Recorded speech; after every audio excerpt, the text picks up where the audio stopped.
Shalom peuple de Dieu. Nzambe apambola ngai na yo lisusu lelo tokutani na oyo ezali chaîne na biso ya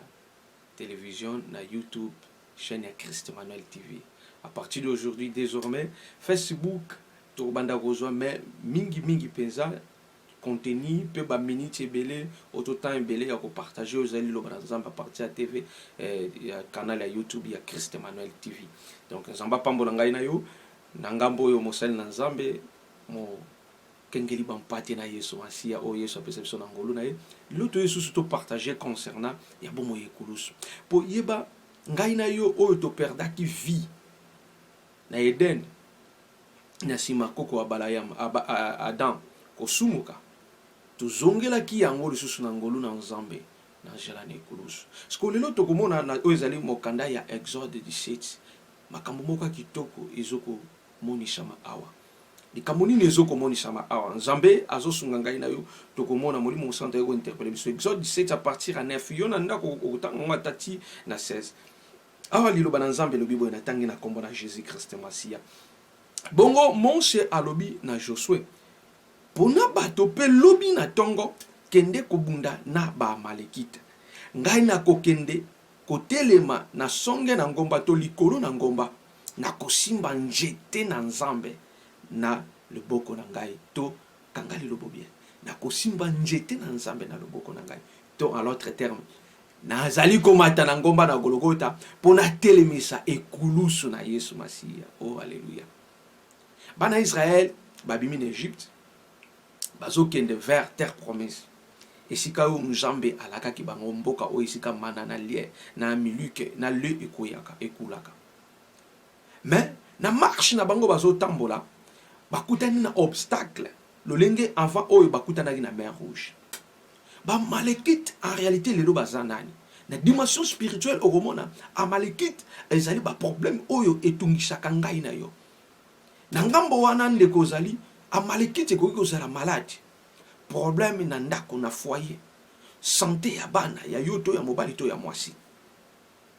auto problème to adversité nyonso oyo ekoki kotungisa bomoi na yo vie na yo oyo voire même empêchaka yo voire même koya na yanganelo esika oyo koyi kokutana pono adorer nzambe ba Amalekite nde yangwana siko bana Israël nzoka terre promise ezalaki lieu oyo nzambe abongisaki mpona bango mpo mokolo wana ntango Mose nzambe apesi mission okende kobimisa bana Israël nzambe ayebisaki yebisa Pharaon abimisa bana nanga mpo batambola marche ya 3 jours na désert pe na nsima boya koadore nga siko ba Amalekite oyo bazotelema comme obstacle lokola mpe lelo ngai na yo tokutanaka na obstacle wana siko Mose azokososola nini Mose azokososola mpona ya longa obstacle oyo etelemaki liboso na bango lokola ba Amalekite esengelaki ya mata likolo na ngomba likolo ya ngomba ya komata na atelemisa ekulusu po ekulusu nde moto ezali résolution to secret ya victoire na bango contre ba Amalekite. Alléluia. Mose ake likolo na ngomba tango atelemisi oyo ezali ekulusu eloko nini ezosalema soki otangi yango nyonso ko comprendre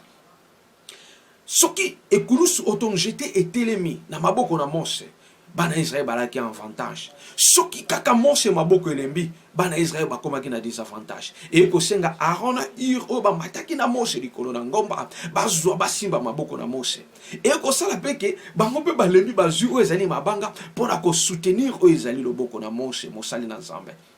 Bien-aimé, nzambe aye ko interpeller nga na yo lelo koloba ete na ba situation nyonso ongalo tokoki ko traverser na vie na biso o nyonso koki ko telema lokola bitumba ya molimo to ya nzoto telebese ekulusu po Mose azoya ko comprendre ete ngai soki na matini kolo na ngomba na telemisi ekulusu na nzambe la esika victoire ekopesa melangai. Bien-aimé, est-ce que yo na ba situation na yo na ba problème na yo makambo elekela kayo est-ce que yo si okanisa otelemisa ekulusu na nzambe po lelo ezana bana nzambe bele osapena ngambo wana ozokola nanga ya mwana Yesu ayekoloba na ngai ete ayeko interpeller ozali makanisi na ngai na yo ayeko interpeller bondimi na ngai na yo ayeko interpeller lolenge ya ko vivre ya ngai na yo kobanda lelo na sima ya ozali loba na Yesu tozali koyamba po eza na ebele aza mokristo kasi soki problème ekoeli ye na ndako maladi otolika momoko songolo eloko liboso intervention akenda koluka nabenga ya nani oyo nabenga papa fulani nabenga ndoko nabenga tata mwasi tokende mbango na hôpital obosani.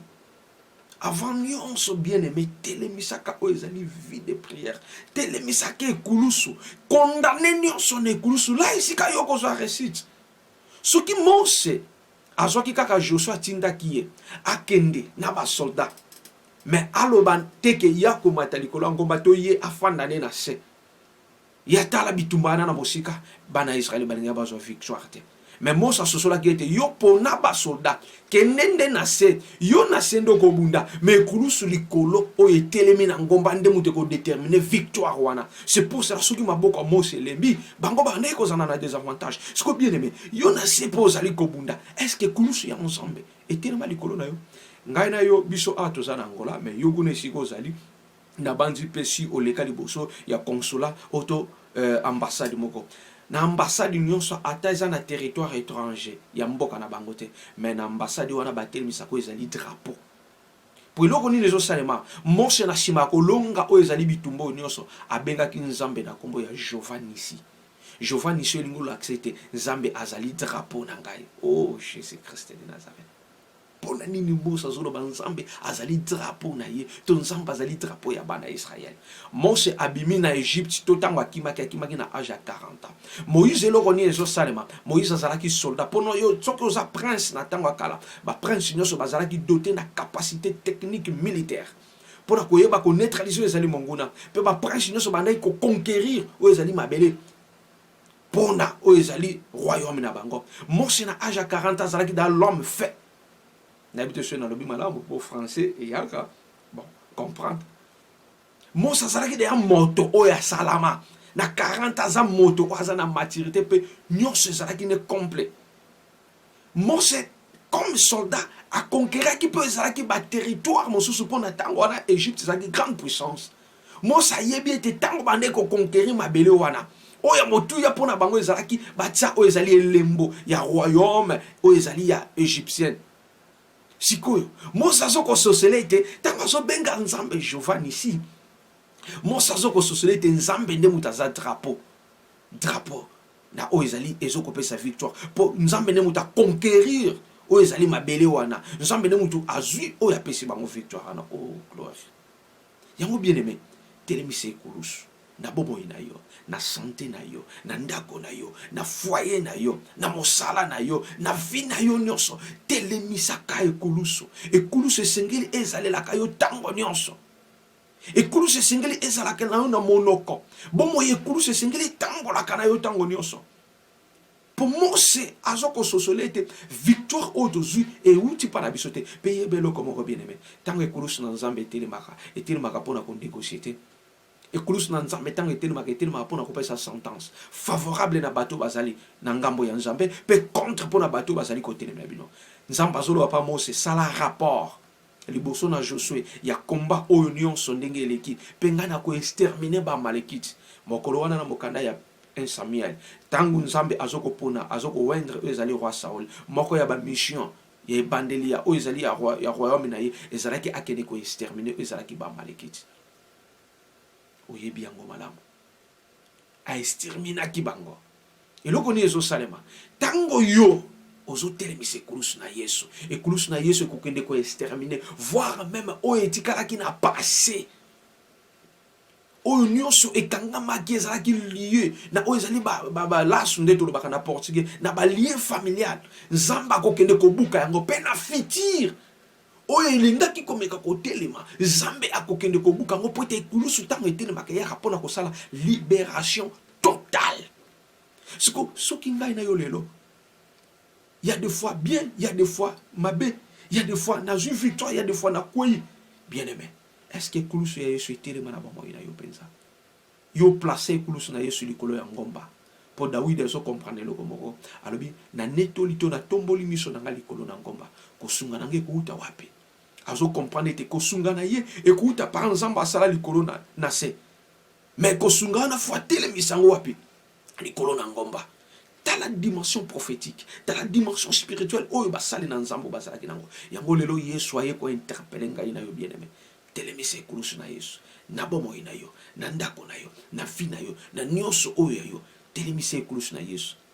Pona yo zwa réussite, pona yo zwa succès. Pona yo conquérir. Onyati mabele moko, ozali na mboka bapaya, ozali étranger na sena tango oyo, na mboka moko songolo bien-aimé. Zala lokola ba ambassade etaza na territoire ya mboka na bango te batelemisaka drapeau soki yo kimi nayebi ki na ngambo wana so tala ba film mususu moto akimi na ambassade des États-Unis ateza na Russie ateza wapi ataza eza na pays moko arabe na kati wana ba soldat bakoki kokota te ya mboka wana poni territoire wana ezoko appartenir na pays wana soki yo otelemisi drapeau otelemisi ekulusu na Yesu Masiya na ndako na yo ndako na ezali territoire moko sacré ndako na yo eza territoire o Yesu Masiya zo contrôler domination pe puissance o ezoko contrôler ndako na yo santé na yo milimo nyonso fansami na ndako na eza ya Yesu Masiya oh hallelujah siko pona nini batu bazoko envahir oto bazoko invadir ndeko tolobaka na portugais ndako na yo po ekulusu etelemite drapeau eza wana te lopango na yo eza lopango moko normal ndako na yo eza lopango moko normal mais soki yo telemisi na bamboka mosusu bayaka voir même basenga ko ezali autorisation po bakota soki pe bopesi te bakokota te bien aimé na tire sengeli enseigner biso nzambe mutalobi amona Biblia. Est-ce que nature réseau qu'on enseigne bien tellement? C'est ça. Telemisa partout à tous en mboka mopaya bien aimé. Telemisa kulus et sika oyo zali moyen wana kaka territoire wana esiko zali mwanda ko wana esika yozo fanda mwa carré wana esika yozo fanda. Telemisa drapeau ya Jésus-Christ de Nazareth. Nde kulusu bien aimé oko conquérir mabele wana nazali ko prophétiser na kombo na Yesu Masiya e kulusu na nzambe telema na ndako na yo e telema na molimo na yo e telema na santé na yo e telema na vie ya bana na yo e telema na misala ya maboko na yo nyonso yo zali ko luka bien aimé kende ko sala communion na Yesu Masiya e kulusu na nzambe de mute bombaka bato Yesu abatela ngai na yo ekulusu na Yesu etelema na ndako na ngai pe na ndako na yo nalingi tosala libondeli na nzela na kondima na nzela liloba oyo ngai na yo to partager na komba na Yesu Masiya esiko kutami soki ekozalela yo incommode te ndenge toloba na portugais soki ekozala dérangement tokoki kokanga miso yeba ete nzambe azokoluka basambeli o basambelaka papa na molimo mpe na solo tokangi miso ngai na yo mokonzi na lola Yesu Masiya toye lisusu ko remercier bolingo na yo oye janga suka tala lelo yo oye kolanda ngai na ndeko na ngai mosika na nzela na réseaux sociaux oye kolanda biso Yesu Masiya na nzela liloba na yo pona ko interpeller ozali conscience na biso ndeko oyo atika mboka mabele ya bapapa esika ya botama akutami na territoire mosusu ndeko oyo afanda ka voir même esika ya afanda ka futelaka ayebite moto asomba lopango wana soka somba ngona ndenge nini ndeko oyo esika ya bandaki ko fanda Yesu amona kaka bandoto mabe esika ye akota Yesu Masiya vinda ye marchaka te ye akangaka bato nzoka ayebite ke bakunda bisika oya fanda ka bakunda bilona ya mabe bisika wana kololelo tozali ko telemisa na kombo na yo Yesu Masiya ekulusu na yo lolenge monshe atelemisaki mokolo wana Yesu bango bazalaki koleka kaka bazalaki na nzela na désert mabele wana ezalaki ya bana Israelite mabele wana ezalaki terre prometida te mabele wana ezalaki Yesu kanate kasi mabele wana tango mosha telemisaki ekulusu likolo na ngomba epesamelaki bango pe bazwaki victoire Yesu lokola lelo na ndako ezala ya somba mabele wana esika nyonso ekutami ndeko oyo esika nyonso makoloni ekoni ataka esika nyonso ya fandaka tozali kodeklare na kombo ya lisekwa na Yesu Masiya ekulusu na yo etelema ekulusu na yo ezwa bokonje ekulusu na yo ezwa autorité ekulusu na yo ezwa domination esika nyonso efandi bango bazwa lisekwa na yo kolo rayon nyonso oyo kofanda bango ekulusu na yo nde domine totelemisi yo Giovanisi Zambe ya bilembo Zambe ya lola merci kolo na lola pona liloba oyo yo oyo ko interpeller biso molimo no santo eleka lisusu liboso pona koloba lisusu ebele na angela na bandoto na angela na ba révélation na angela na ba vision pa ya ndeko oyo na angela ya méditation na kombo ya lisekwa na yo pe bon ekulusu na yo elata nzoto kati na biso na kombo na Yesu azali mokonzi mpe mobikisi na biso. Tolobi amen. Merci. Nzambe apambola ngai na yo. Nkembo na Yesu mpe bolingo na ye evisite bandako na biso. Amen.